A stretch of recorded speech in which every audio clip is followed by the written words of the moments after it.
Hey guys, welcome back to my new video. I'm in CBSE 10th grader and yes guys, आज finally 10 days बचे हैं boards को लेके and yes मैं अब देखो यार तुम लोग काफ़ी समय से एसएसटी के पूछ रहे थे तो यस इस वीडियो में एसएसटी के बारे में तुम लोग को बताऊंगा। एसएसटी में लास्ट 10 डेज़ में क्या कर रहा हूँ, मैं कैसे कर रहा हूँ।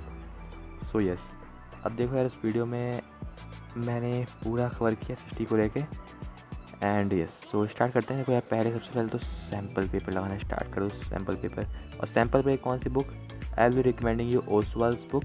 इसमें कंबाइंड 20 सैम्पल पेपर्स हैं। सो यस काफ़ी अच्छी बुक है, लास्ट है, best for boards. I have given the link in my description, buy कर सकते हो वहाँ से।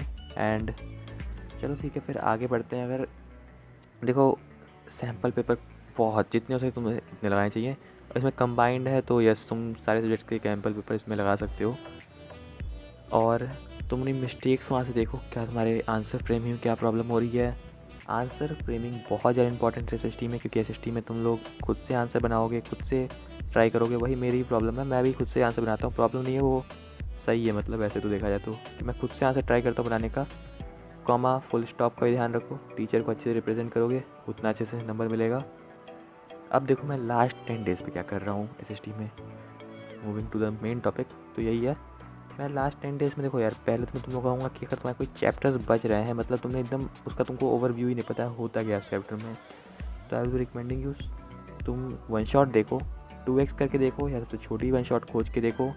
बट ज़्यादा टाइम वेस्ट मत करो वन शॉट देख के, सबसे छोटे छोटे वन शॉट देखो अब। एंड समझ आता है ठीक है, वरना बड़े वाले देख सकते हो अगर तुमको उससे अच्छे समझ आ रहा है तो।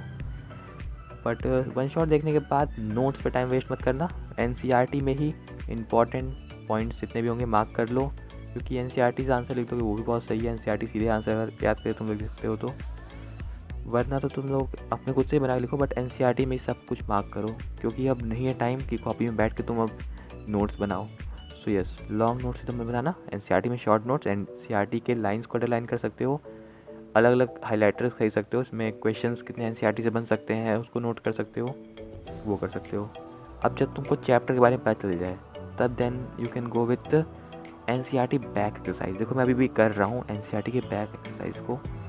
तो यस काफ़ी सारे क्वेश्चन सीधे रिपीट होते हैं एनसीईआरटी बैक एक्सरसाइज से भी, तो बैक एक्सरसाइज के क्वेश्चन भी मैं करता हूँ।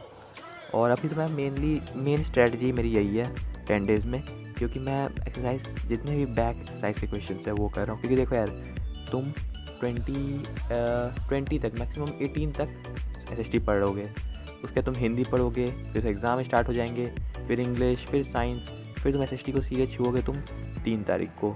3 तारीख तक तुम लगभग बहुत कुछ भूल चुके होगे। तो एनसीईआरटी की बैक एक्सरसाइज तुम अभी करते रहो, उसके बाद तुम लगभग मैं गारंटी देता हूँ कि बहुत पॉइंट्स तुम भूल चुके होगे। तो फिर तुमको रिवाइज करना होगा। तो तुमको एनसीईआरटी के बैक एक्सरसाइज क्वेश्चन अगर याद होंगे तो एग्ज़ाम में भाई काफ़ी हेल्प करेंगे, जो तुम इस टाइम कर सकते हो। सो हर दिन 2-3 चैप्टर उठाओ, उसके एनसीईआरटी के क्वेश्चंस करो, खुद से आंसर फ्रेमिंग करो, कहीं से छापो मत। मैं देखो मैं रीड कर रहा हूँ, मैं खुद से ट्राई कर रहा हूँ, खुद से ये आंसर्स मेरे हो जाएँ। मैं खुद से आंसर बना के लिख रहा हूँ, मैं सेपरेट कॉपी बना के रखा हूँ। मैं आंसर फ्रेमिंग ट्राई कर रहा हूँ, आंसर फ्रेमिंग कैसे कर सकते हैं, राइटिंग कैसे कैसे कैसे आंसर लिख सकते हैं, वो भी एनसीईआरटी क्वेश्चंस की प्रैक्टिस कर रहा हूँ मैं भी, और प्लस सैम्पल पेपर। फिर उसके बाद कुछ दिन बाद अभी मैं पीवाईक्यूज़ पे भी जाऊँगा। और जहाँ तक बात रही यार लॉन्ग क्वेश्चन आंसर, थोड़ा सा देखो वहाँ पे भी तुम्हारा राइटिंग वाला सीन रहेगा। पॉइंट्स में लिख सकते हो तो लिखो, नहीं आ रहा है पॉइंट्स, 5 पॉइंट्स नहीं आ रहे एकदम करेक्ट 5 पॉइंट, तो पॉइंट्स में कोई ज़रूरत नहीं है लिखने की। तब फिर तुम सेंटेंस में लिखो। अगर पॉइंट्स लिख रहे हो, टीचर 5 पॉइंट लिखे हो तुम, भाई 1 पॉइंट गलत हो गया, 1 पॉइंट 1 मार्क्स कंटेन कर रहा है। वही तुम अगर सेंटेंस में लिखे हो, अगर तुम्हारा एक तो बीच में कहीं गड़बड़ भी हो रही है ना, टीचर पूरा नहीं लीड करने वाला है। सो यस उसके बाद तुम अगर आते हो मैप स्किल्स पे, तो मैप स्किल तो यार एनसीईआरटी ने एक अपना दे रखा है, कहाँ से मैप्स कौन कौन से पॉइंट है उससे पढ़ो। मैप वैसे मेरा भी कोई अच्छा नहीं है, मेरा बस हिस्ट्री वाला मैप जो 2 नंबर का होता है, मैं उस वो मेरे को आता है। और मैं मैप पे एकदम लास्ट में फोकस करूँगा, जो 4 दिन का गैप होगा मेरा ये है। अगर तुम लोग करना है कर सकते हो। एंड यस मैं अभी अपने स्टार्टिंग से जितने भी एनसीईआरटी क्वेश्चन हो रहे हैं वो भी कर रहा हूँ। तो मैं तुम लोग को यही कहूँगा कि एनसीईआरटी के ही क्वेश्चन अभी जितने हो सके उतने करो, पीछे से चैप्टर पढ़ो, क्वेश्चन करो, मेरी यही स्ट्रैटेजी है। और डेली करो SST, daily daily daily revise करते रहो। क्योंकि फिर एग्ज़ाम जैसे ही तुम्हारे 18 आ गया फिर तुम एसएसटी नहीं पढ़ने वाले हो, ये मुझे ही पता है, ये तुमको ही पता है, और मैं भी नहीं पढ़ने वाला हूँ। तो मैं सीधे साइंस का पेपर जिस दिन देख के आऊँगा उस दिन सीधे एसएसटी पढ़ूँगा। तो यस, थोड़ा बहुत एसएसटी को पढ़ते रहो एंड यस दैट इट। मैं इतना ही कहूँगा एसएसटी के लिए, and all the best to you all. SST में तुम लोग ज़रूर फोड़ोगे एंड मैं भी कोशिश करूँगा अपनी तरफ से।